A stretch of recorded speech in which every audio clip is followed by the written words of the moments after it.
to be. Welcome to the second week of Books and Authors.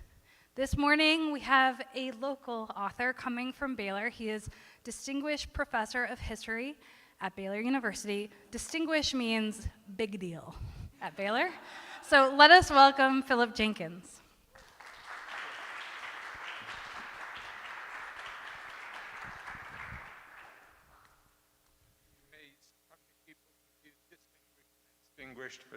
But there we go. In 1741, a great preacher named Jonathan Edwards preached one of the most famous sermons in American history. And it's called Sinners in the Hands of an Angry God. And you might have come across this in a class on English or history or rhetoric or in seminary or something. It's widely regarded as the greatest sermon in American history. And it basically is the ultimate Hellfire sermon. It's at any moment, God might lose patience with you and your sins and snap you out. You don't make any plans for more than 5 seconds ahead. You cannot rely on it. And people have studied this in many different ways. They've studied the theology and the rhetoric and all sorts of different things. But I know your first question is, so what was the weather like? And I can answer that. When he was preaching in July 1741, it was following 2 winters that were 500-year winters. These were the worst winters of the Millennium in the Atlantic world. Across much of New England, you were dealing with 20-foot snowdrifts. You were dealing with people who could travel very large distances across bays and seas on sleds because the seas were frozen. This was true in large sections of the world, and Ireland, for example, reverted to an Arctic state and produced a famine which killed more people proportionately than the potato famine a century later. Now, let's put those two together. If a very fine preacher stood up and preached a sermon, and people would think and say, oh, okay, that's very good. Coffee hour is how long? But if you really believe that your world is going to be destroyed, and you might well be dead the next winter, oh my, you hear that sermon differently, don't you? And it's not surprising that when we hear about sinners in the hands of an angry God, every time he delivers it several occasions, we hear about literally hundreds of people collapsing in the aisles, screaming in terror, shrieking, praying, let this not be true. And here's my point. If you look at the history of religion and religious upheaval, and I'm guilty of one issue here, it should be religious upheaval. Revivals are good, upheavals, not so much. If you look at the last millennium, you can find several episodes like this, where you have a sequence that goes like this, that there is a sudden climate-driven catastrophe which can have its impact for 5 years or 10 years or 30 years and has a series of impacts. It might mean the skies go black as the result of a supervolcano.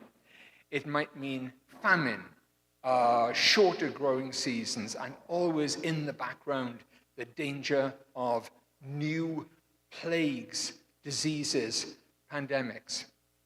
And right up until very modern times, people interpret those in religious terms.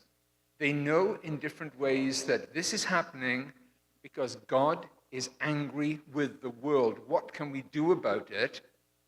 And there are a number of answers in different societies. One is you find the people with whom God is angry and try and get rid of them. And who might that be? In a Christian society, it might be Jews. In a Muslim society, it might be Christians. In any society, it might be witches. It might be those people who are driving these problems. If you map those terrifying episodes of mass persecution, mass paranoia, if you map witchcraft panics and correlate to some of these climate episodes, you have a very, very good correlation. That's one attempt to explain things. The other is most religions around the world have an apocalyptic mindset in the background. It might not be there all the time, but you have these scriptures, these traditions. They are somewhere down below. And when the need arises, you will bring these up. And at those times, those apocalyptic movements come to the... if you ever go to Oxford, in England, there is a wonderful bookstore by the name of Foyle's. And there's a great spiritual truth in the directions as you go into the store. It says, religion is in the basement. Well, in most religions, the apocalyptic is in our mental basement. We might not be there thinking about it the whole time, but when the skies go dark, when a third of the population dies through plague, it comes out of the basement and it is ready to strike. So what I try to talk about in this book, this Climate, Catastrophe, and Faith book, I talk about a number of these episodes, and I'm just going to say a little bit about them and some of the shape of these and what happens when you get a climate catastrophe. But also very specifically, I want to apply this to what is happening now and in our near future, because the best predictor of future performance is the past, is history. So what are some of the great changes? Well, I mentioned the scapegoating. One of the worst climate catastrophes that ever happened happens around about the year 1320. If you wanted to choose years you don't want to be alive, that would be one of them. We still don't know exactly what happened. It was the start of an event called the Little Ice Age.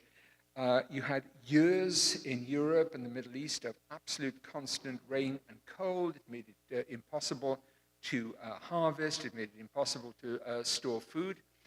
And you look at the number of things that happened round about 1320, 1321. It's horrible.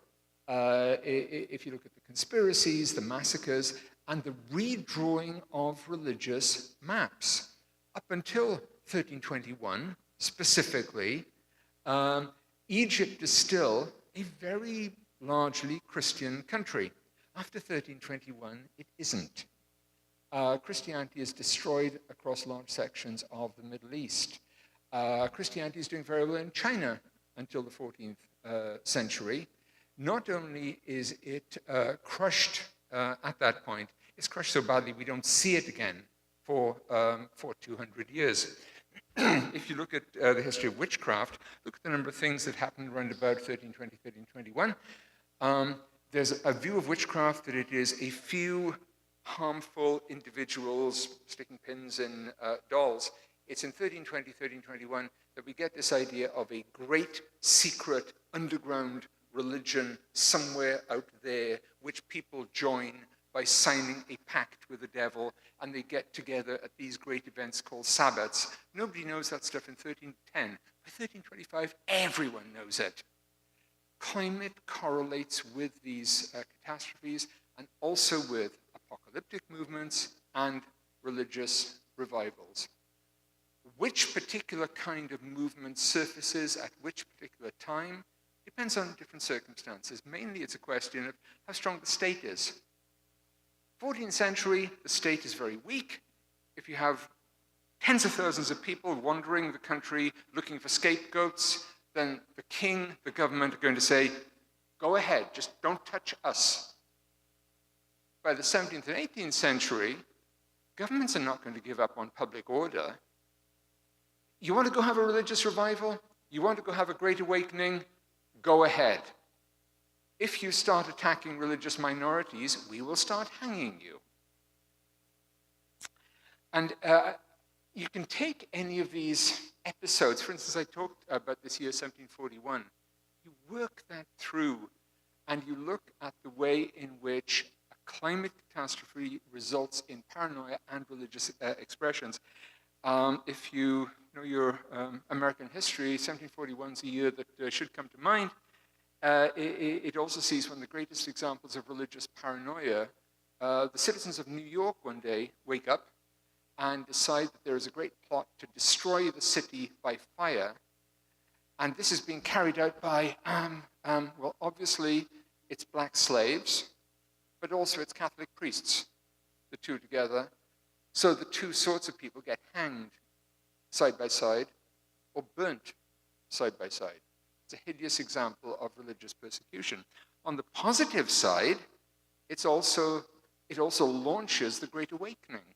And so many of the denominations that we know in America today, you can trace to one of these great climate, pardon the phrase, meltdowns, not the best word, 1680 or 1741. Yeah, I spent a lot of time in Pennsylvania.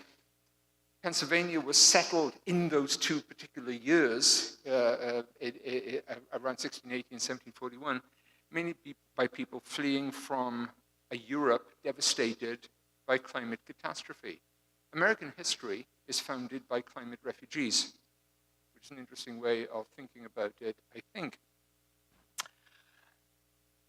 There's a great change in the 19th century, and one that we don't often think about, maybe, which is part of modernity, is learning to think that climate no longer affects you, that we have escaped from climate. In the 19th century, people produced lots of food, they learned to store food, they learned to refrigerate food, they transfer food around the world, they trade. So if there is like a supervolcano which is casting black skies around the world, it doesn't affect you especially. Climate is something that happens to other people. Some of these supervolcanoes, there's one in 1991 called Pinatubo, and unless you're a climate scientist, you don't remember it because it didn't affect you. If you're a surfer in California, yes, it affected you. But otherwise, this is something that happens to other people. Killed many people in other parts of the world. In the 1980s, which is not that far off, we can still look at climate disasters that occurred, major downturns in the El Nino, and we can map wars and persecutions and religious struggles that happened around the world as a direct consequence of this. There's the past and there's the present. Please hear me when I say one thing. When I talk about these climate catastrophes then and now, what I am not saying is, okay, they had things like that, so this is going to happen again. These things come and go. No, I'm not saying that. I'm saying that the disasters in the past, in 1680 or 1741, were the result of specific, identifiable changes which came and went. What we are looking at in our future, well, our present and future, is something that is not going to go away of its own accord, and that's a fundamental difference, and that it will continue to get worse without some kind of remedial action. If we are looking at the kind of temperature increases worldwide that we seem to be predicting from global warming, and I'd like to thank my special effects team for having laid on 108 degrees in Waco today. They've done an excellent job. If we project those into the future, we can make a lot of projections in terms of the historical past. What would we expect? I think it's a virtual certainty we will get religious revivals and apocalyptic movements. Please remember, there's an interesting thing. If you imagine a map of the world, the areas that are going to be most intensely affected by climate change tend to be between the tropics. Those lines, 22 degrees north equator, 22 degrees south. That word tropic is going to be a phenomenally important word in coming years. If I say the word tropical today, what does it mean? It means clothing styles, it means cocktails. In 5 years, 10 years, if you have a crisis around the world, the first thing a government needs to know about it is, fine, what is the latitude of that country? Because it is the areas within the tropics, between the tropics, that have got several characteristics. One, the largest number of people who did absolutely nothing to promote global warming or climate change, the fastest growing populations, and the areas that are going to have dramatic temperature changes, which will make some of those areas uninhabitable. Oh, and I left out one thing. The areas where people have the most committed religious beliefs and systems, fast-growing, fast-increasing, and highly religious, and about to be dealing with apocalyptic climate circumstances. Can anyone think what might go wrong as a result of all this? Nothing good. I give you a couple of examples. One area I do a lot of work on is what's called the Western Sahel, the western part of northern Africa, area that has the fastest growing populations on the planet, the fastest urbanization, producing cities that are probably going to have 10, 20, 30 million people by mid-centuries that virtually none of us have ever heard of, unless we're specialists in this area, cities like Ouagadougou. And also areas marked by extreme religious conflict and very delicate religious frontiers. Imagine a society that jogs along quite well, quite easily in a very delicate ecology, and suddenly the ecology gets completely kicked out of balance. How do people react? They know that God is angry. How do we respond? We find the people who are responsible. We reassert God's will. We lead reformist religious movements, and we launch religious revolutions. If you want to see an example of this, and something that suggests I'm not talking about the distant future, from around about the year 2000, the Middle East suffered its worst drought in 900 years. The last time things were that bad, the Crusaders were entering Jerusalem. What was the effect of that drought? It made life impossible in the countryside for many millions of people in a country like Syria. They all fled to the cities where they had no way of living or eating or teaching their children except what they got from the local radical mosques. And if you want to trace the history of that extraordinarily bloody upsurge in the Syrian civil war, you have to look at it as a consequence of that climate catastrophe. Different countries are affected differently. I mean, in the American Southwest, that's now in the middle of its worst drought since the 9th century. And because of a more sophisticated society economically, it doesn't have anything like the same impact. How developed a state is will decide how the societies react, but many of them will respond in religious ways and religious terms. And just to use a word that maybe we thought we'd lost, in the last 50 years, Africa has been in the middle of the greatest era of urbanization in human history. The other side effect of that has been that we now live in the most intense age of witchcraft in human history, in terms of number of allegations, number of trials, number of executions. It's a virtual certainty that in the next 3 or 4 decades, witchcraft will be another super growth industry. And if you look at religious revival movements in much of Africa, so many of them grow out of witch hunting, witch detection movements. I can take this in many, many different directions, but here's my basic argument. periodically the world suffers these climate upheavals, disasters, and they cast their shadow around the world in very unexpected ways. I mean, I mentioned the 9th century drought, for example. The 9th century drought causes the collapse of Maya civilization and a major move to new religions in the Maya world based on water and secret underground wells and caverns. It sees dramatic religious movements in the Byzantine Empire, in the Middle East. It sees a mass persecution of Christianity and Buddhism in China. These are global movements. Those past precedents, I feel, are a predictor of the new world into which we are moving, where these kind of climate changes are not sporadic.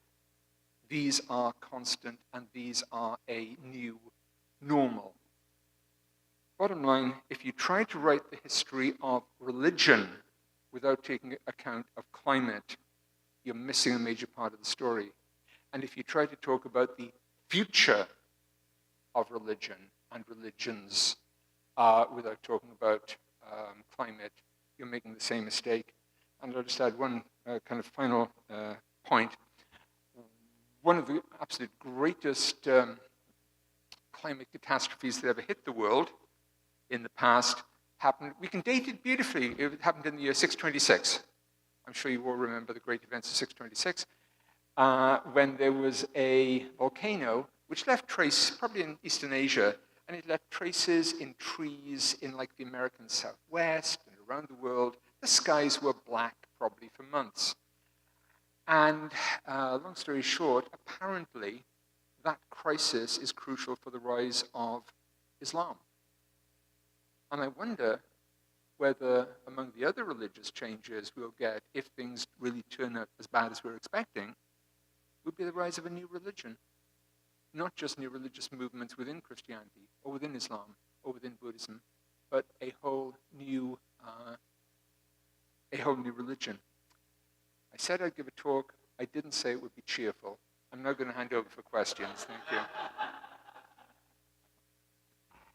Right. We have a good chunk of time, which was intentional, for questions or things you heard that you just want to hear more about. So I will bring you the mic so that we can pick it up on our recording. But does anyone have any questions? Or I want to hear more about what you said here. And if no one, it's going to get real awkward. Okay, thanks, Kim.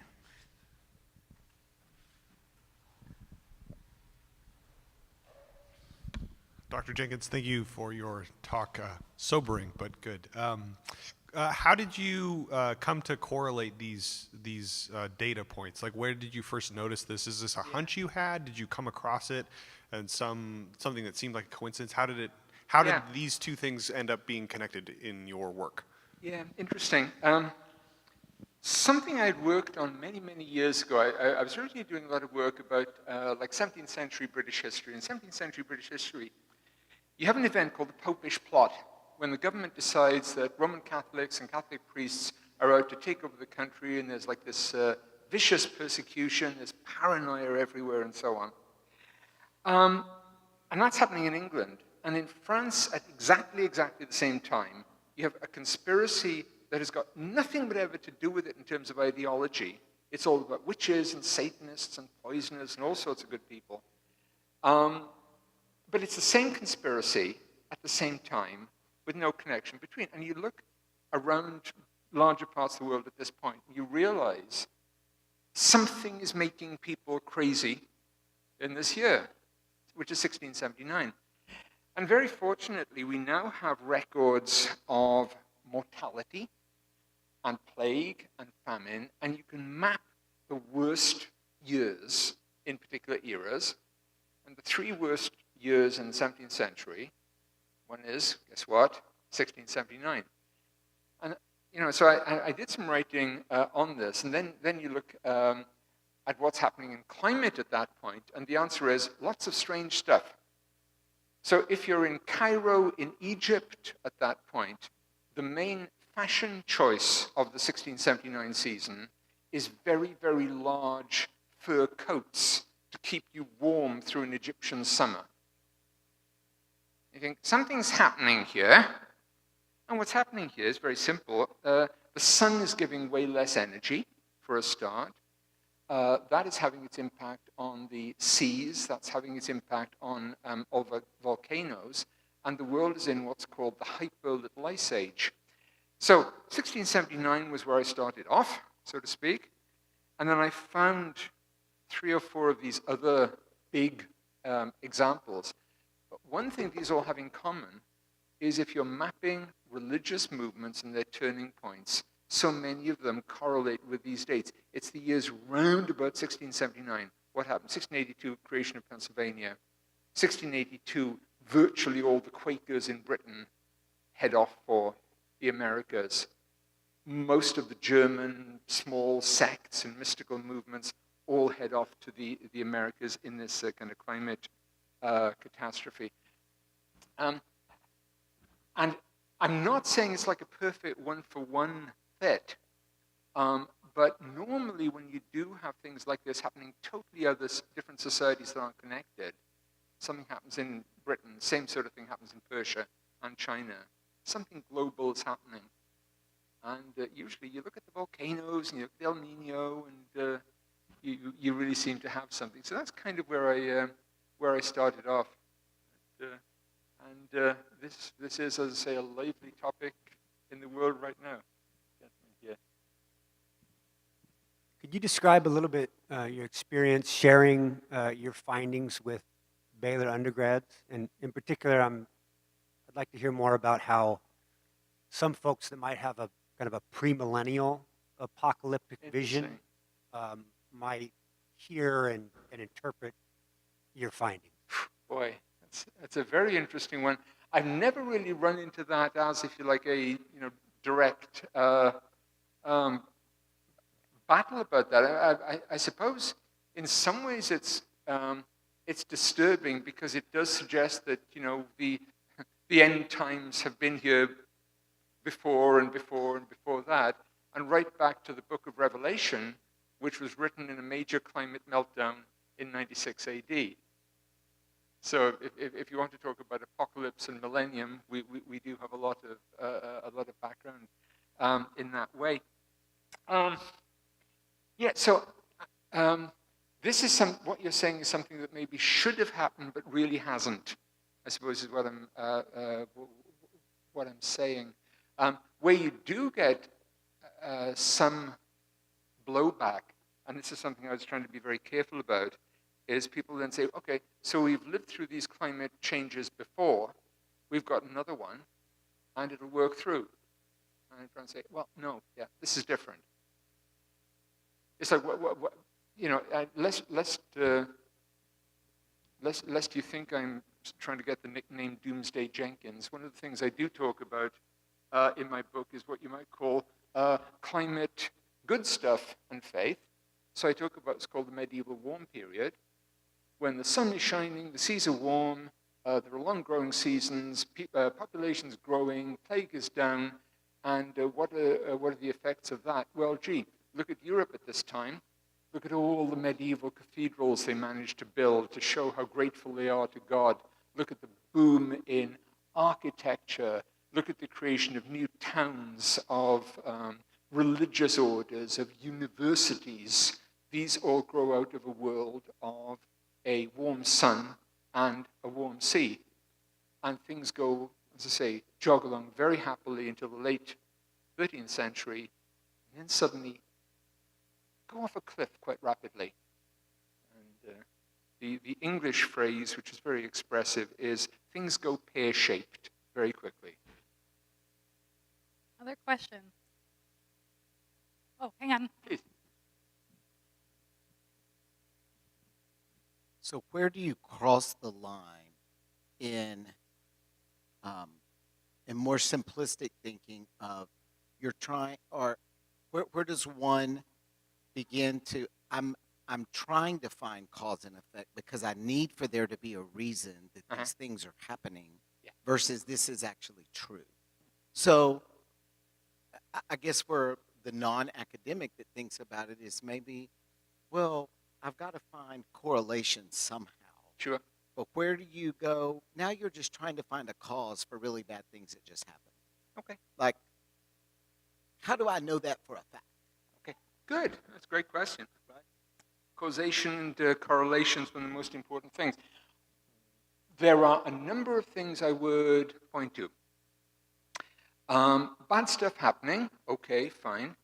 An amazing amount of bad stuff happening in a very short period is interesting.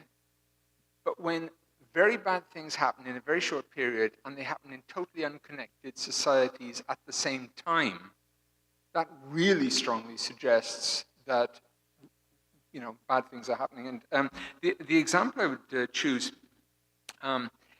is this is not work I did, but a lot of people, the example they use of, if you like, a climate catastrophe and revolution is the 1640s, which is one of the worst climate catastrophes. It results in monarchies crumbling around the world, of states collapsing, what you might call failed states, famine, plague.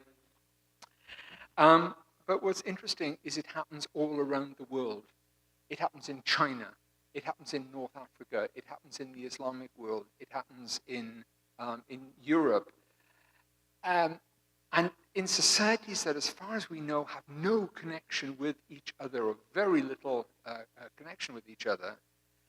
And it must make you look for things that are happening on a larger global scale. That has to make you point to climate. If you then look to climate, and then you look at a year and say, this was one of the worst years of its kind in half a millennium, then the correlation starts to look so strong that it's hard not to look for causation.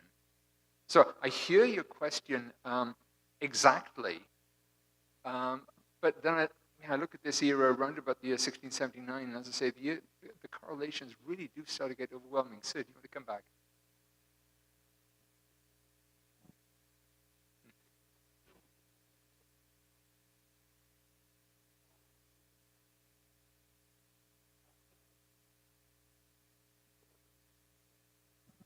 Yeah, exactly. Yeah. Just to repeat the question, does this have something to do not just with climate, but mass migration that moves people into new spaces? Yeah, and very, very important. And to adapt a well-known phrase, what happens in Africa will not stay in Africa. If you have phenomenal growth of population in Africa and the kind of stresses you get in the Western Sahel, in what's called the Great Lakes region of Africa, where something like 1.5 billion people will be dependent on these shrinking water supplies. And people respond in different ways. They end up in religious conflict, they end up in these scapegoating movements, and then they will just sit down happily and agree to die in the terrible conditions. No, of course not.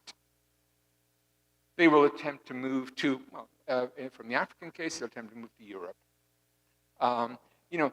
We already, and this is something I talk about a lot, if you look at European religion in the last 20 years, it's already been revolutionized by African and diaspora religious congregations. The Roman Catholic Church, for example, which has taken the lead among denominations in issuing statements of concern about the environment and about global warming, does so for a very simple reason, which is that by 2050, something like 80 or 85% of the world's Catholic population is going to be global south. It's going to be Africa, Asia, Latin America. They know where the future is. But if you factor in that migration element, religious changes that may happen in Africa's Great Lakes today are going to be happening around America's Great Lakes in 20 years' time, so to speak. So, the global north may believe it has escaped from climate. It has not escaped from the effects of climate in other parts of the world. So your point is absolutely correct. So I'm curious about what role you see information and knowledge playing in the next stage of this? Because with climate crises in the past, there's been less of the interconnectedness between societies, which Right. we have now because of internet and economies. But also, climate scientists are, like, we all know actions that should be taken to mitigate the climate crisis that's coming. And so I'm curious what you think that foreknowledge, I guess, of how to avoid this, what role that will play in the religious upheavals Yeah. and revivals that occur in this next stage. You know, it's interesting. There's one poem I sometimes cite, not because it's a great poem, but because it marks a landmark in human history. In 1892, Lord Tennyson wrote a poem called Telemachus, which is about a Christian monk in the late Roman Empire who goes off to try and confront the Roman Empire. Okay, but it starts off saying, the skies have turned red, probably because of some great volcano off in the Pacific done this, and so it's casting up lava around the world, and you know, he believes this is a religious insight. And it's the first example I've ever found of somebody writing, if you like, a scientific interpretation of a climate change like that and drawing a religious consequence. We know all sorts of things, but in the global north, which is where the money and the soft power remain, we know it, but it doesn't really affect us, or we believe that. And you know, I'm trying to say something that is not political or partisan, but look what happened in this year over Ukraine. Where people around the world were desperately trying to find new fossil fuels because this is important and we can deal with our climate stuff in another century or another millennium or another lifetime. President Biden just got back from asking the Saudis to pump lots more oil. And this is somebody who really believes, he says, in controlling climate change. So, in other words, it's not up there as, if you like, a real problem as yet. It's not something we kind of really believe, because we in the North believe this does not affect us directly. So never mind religious consequences. Okay, yeah, there's forest fires. Well, you know, I'll up my insurance and not live in Northern California. So it hasn't come home, and you know, I honestly can't think of ways that it will come home, because it comes home so gradually as a new normal. You know, Great Britain, for example, is just entering the greatest heat wave in modern times, where its temperatures are not far short of where Waco is right now.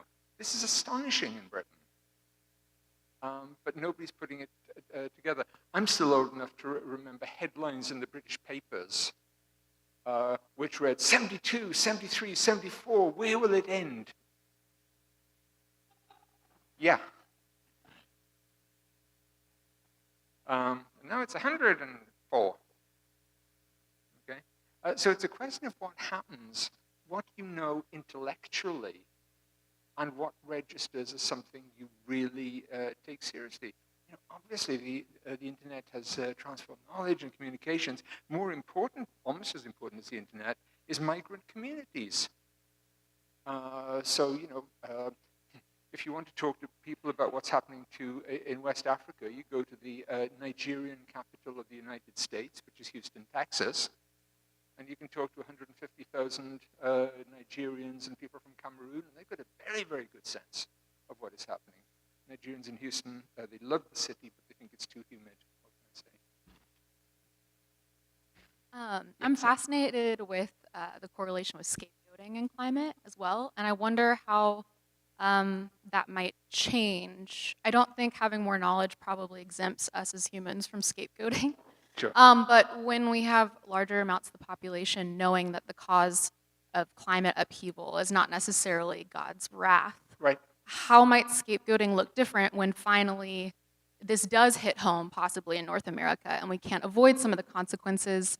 What might that scapegoating look like in this modern age? And then how do we as individuals maybe try to be aware of our own scapegoating during this time? Yeah.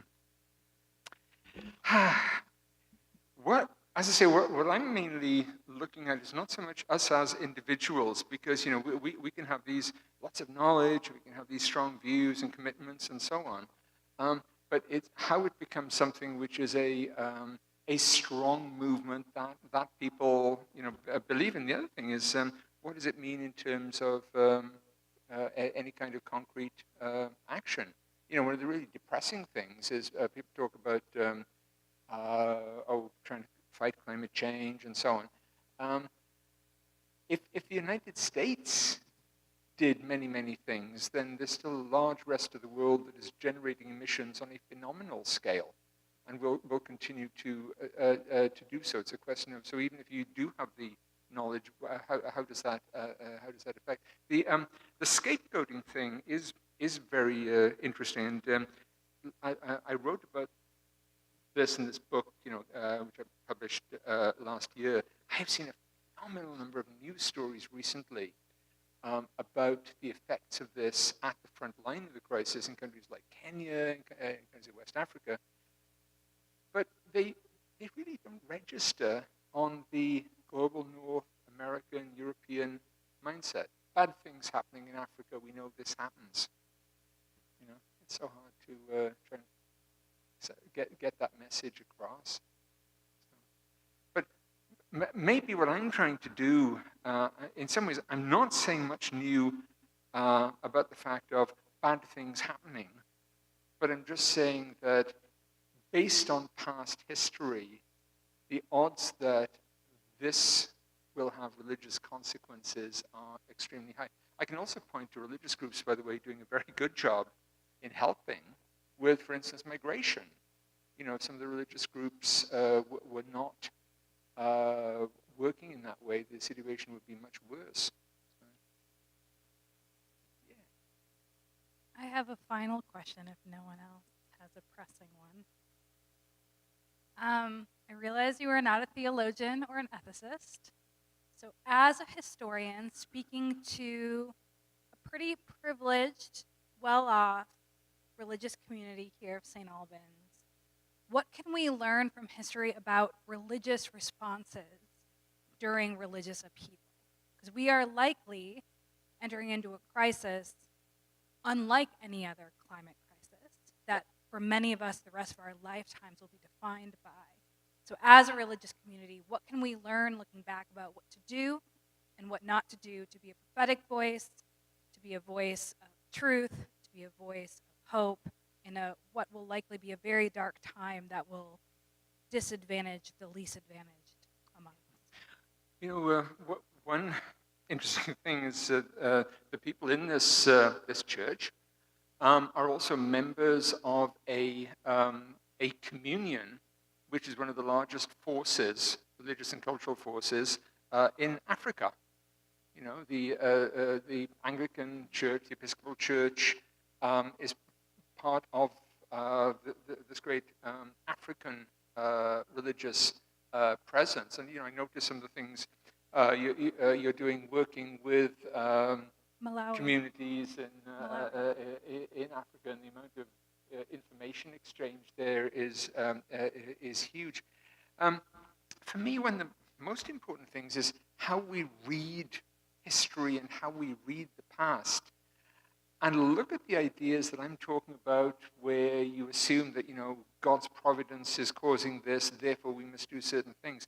And for one thing, it helps you understand a lot of how religious people have behaved in the past. It's an absolutely fundamental idea, right up to very modern times.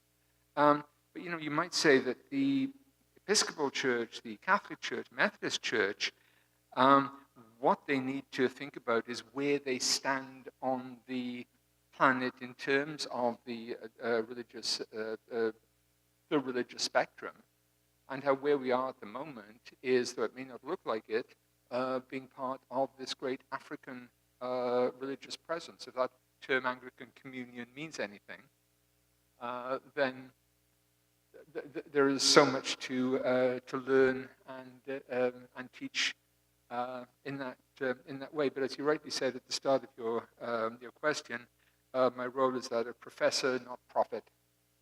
It's It's a good word, and you just gave me some work to do. So, all right, well, let us thank Philip Jenkins.